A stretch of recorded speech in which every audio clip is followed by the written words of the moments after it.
Suara pintu membangunkanku dari tidur. Jam menunjukkan pukul 1 malam. Terlihat pintu rumah sedikit terbuka karena hembusan angin. Rupanya kami lupa mengunci pintu. Hal itu wajar karena kami baru sampai sore ini. Barang-barang pun masih berantakan di dalam rumah. Ditambah angin yang cukup kencang malam ini. Aku segera menutup pintu dan menguncinya, lalu bergegas kembali ke kamar. Di sepanjang jalan kembali, aku mendengar langkah kaki di samping rumah. Dengan acuh, aku tetap berjalan ke kamar. Hari ini, aku pindah karena ikut ayah yang dipindah tugaskan di salah satu desa pinggiran kota. Sebagai aparat negara, hal ini cukup wajar. Di desa itu, kami menempati rumah dinas. Rumah dengan bangunan cukup kuno dengan sedikit perawatan. Sekilas memang tampak menyeramkan. Rumput-rumput liar yang cukup tinggi membuatnya terlihat seperti rumah penyihir di film-film horor. Situasi itu pun didukung dengan kondisi interior rumah yang memiliki perabotan zaman dulu. Dari cerita ayahku, rumah ini memang dibangun pada masa penjajahan, sehingga memiliki gaya interior zaman dulu. Beberapa lukisan tua yang menempel di dinding pun menambah kesan horor pada rumah ini. Aku berusaha menepis pikiran-pikiran buruk yang muncul dan kembali tidur. Beberapa hari berlalu semenjak aku pindah di rumah ini, tak ada kejadian aneh yang aku dan keluargaku alami. Aku pun mulai terbiasa berada di rumah itu. Pikiran-pikiran buruk yang awalnya sering muncul tidak pernah aku hiraukan. Selain itu, suasana di pedesaan yang sepi dan asri tak disangka membuatku cukup nyaman. Berbeda dengan keseharianku di tengah kota, macet, udara yang kotor, keramaian yang terkadang membuat sakit kepala. Karena hal itu juga yang membuatku lebih nyaman di tempat ini dibanding tempatku dulu. Namun sesekali aku harus kembali ke kota untuk mengurusi kuliahku yang sebentar lagi akan berakhir. Sudah hampir 4 tahun aku menjalani pendidikanku sebagai mahasiswa, sehingga untuk memenuhi harapan orang tua, aku harus menyelesaikannya saat ini. Tepat seminggu aku berada di rumah itu, akhirnya pikiranku di awal kepindahan terbukti. Saat itu aku baru pulang dari kampus dan sampai rumah tengah malam. Aku berpesan kepada ibuku untuk tidak mengunci rumah, sehingga tidak perlu repot-repot membukakan pintu. Setelah aku memasuki rumah, aku melihat bayangan putih mengarah pintu belakang. Tidak begitu jelas, aku pikir bayangan itu berjalan layaknya seorang perempuan. Aku sempat terkejut. Namun aku berusaha menepis segala pikiran buruk yang muncul. Aku segera menuju ke kamar dan tidur, karena perjalanan yang sudah cukup melelahkan. Rasa penasaranku ternyata tidak bisa hilang. Esok hari, aku menanyakan kepada ibuku, dengan harapan kalau sosok yang aku lihat semalam itu adalah beliau yang sedang menuju ke dapur. Ketika aku menanyakannya kepada ibuku, ternyata aku mendapat jawaban yang tidak ingin aku dengar. Ibuku tidak merasa menuju ke dapur di jam-jam aku pulang. Bahkan, ibuku tidak mendengar kepulanganku. Ketika ibuku bertanya kenapa aku menanyakan seperti itu, aku enggan menjawab dan aku memilih untuk duduk di depan rumah sambil mendengarkan lagu kesukaanku, sembari mencoba menghilangkan rasa takut dan kekhawatiranku terhadap apa yang aku lihat semalam. Malam berikutnya, aku masih belum bisa menghilangkan pikiran tentang kejadian yang aku lihat sebelumnya. Namun entah kenapa di malam-malam berikutnya tidak terjadi hal-hal yang aneh. Hingga pada saat kedua orang tuaku mengikuti acara kantor yang mengharuskan mereka menginap 1 malam. Sehingga hanya ada aku dan adikku yang berada di rumah itu. Seperti biasanya, malam itu aku mengerjakan tugas akhir yang harus dikumpulkan bulan depan. Tiba-tiba aku mendengar suara adikku yang memanggil. Aku bergegas menghampirinya.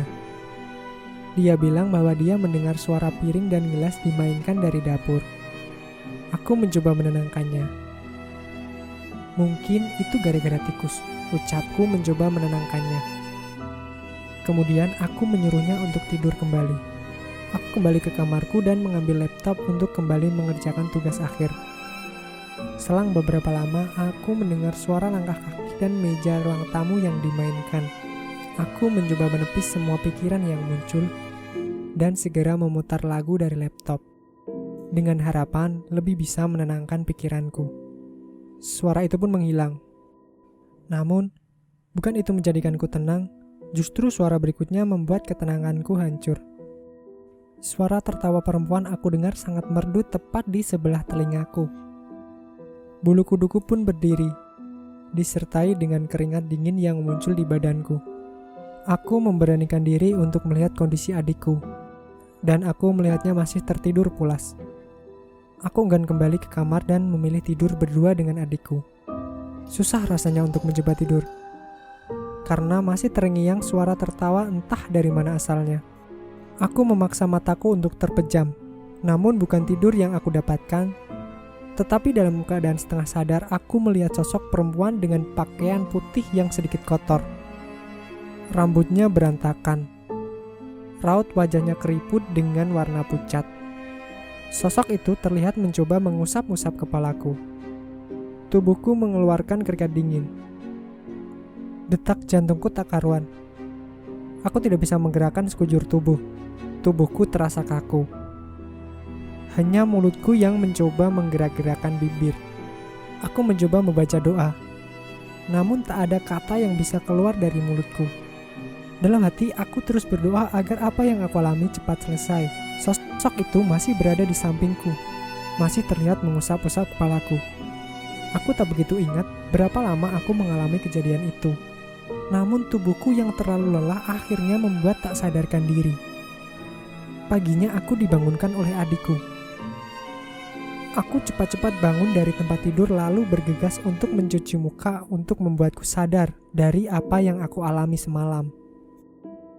Aku masih mengingatnya dengan jelas. Setelahnya aku menanyakan kepada adikku apakah dia mengalami hal aneh semalam. Adikku menjawab tidak ada yang aneh terjadi semalam. Lalu aku menceritakan kejadian itu kepada orang tuaku. Mereka justru mengira bahwa itu hanyalah mimpi buruk. Ku coba meyakinkan mereka namun mereka tidak mempercayainya. Akhirnya sore itu aku pergi ke tempat temanku yang berada di dekat kampus. Aku berencana untuk tinggal di sana sementara waktu. Aku menjelaskan pula kepada orang tuaku bahwa akan pergi sementara dari rumah untuk alasan mengerjakan tugas akhir. Sejak kejadian itu, sering terjadi hal-hal mistis lainnya. Keran air yang berbunyi di malam hari, suara langkah kaki yang semakin sering terdengar, suara perabotan rumah. Hal itu membuat orang tuaku yang awalnya tidak mempercayai ceritaku mulai percaya dengan cerita yang pernah aku ceritakan kepada mereka. Hingga pada suatu ketika adikku mengalami sakit. Demam tinggi dan sesekali mengigau kata-kata yang tidak aku mengerti. Sudah beberapa kali diperiksakan ke dokter, namun tidak ada tanda-tanda kesembuhan. Sampai ada tetangga dekat rumah yang menyarankan untuk dibawa ke orang pintar, dalam artian paranormal. Awalnya orang tuaku tidak begitu mempedulikan saran tersebut. Namun ibuku teringat kalau sebelum sakit adikku sempat bercerita bahwa dia bermimpi sedang tidur dan ditemani oleh sosok perempuan tua di sampingnya. Setelah mendengar cerita itu, aku mencoba meyakinkan kedua orang tuaku untuk melakukan saran dari tetangga tadi. Alhasil mereka pun mencoba untuk membawa adikku ke paranormal yang disarankan oleh tetangga dekat rumah.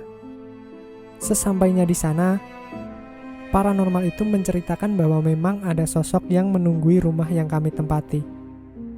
Menurutnya sosok tersebut sangat menyukai anak laki-laki. Karena dahulu ketika ia hidup, ia memiliki anak laki-laki yang tewas kecelakaan.